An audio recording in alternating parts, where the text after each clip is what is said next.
ঈদ মানেই ঘরে ফেরা, মায়ের হাতের স্নেহ ছায়া। বিশ্ববিদ্যালয়ের হলের বারান্দায় দাঁড়িয়ে ভাবছি, এই তো মাত্র 24 ঘন্টা আগে গতকালের সকালটাও ছিল অন্যরকম।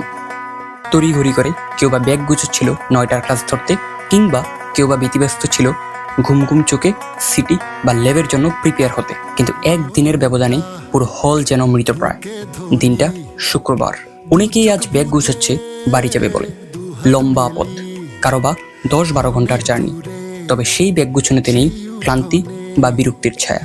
মন চলে যায় শেকর পানে, দেহটারে চার দেয়ালে রাখলি না হয় তুই, মনের ঘুড়ি উড়াইয়া মিনিল আসমান ছুঁই।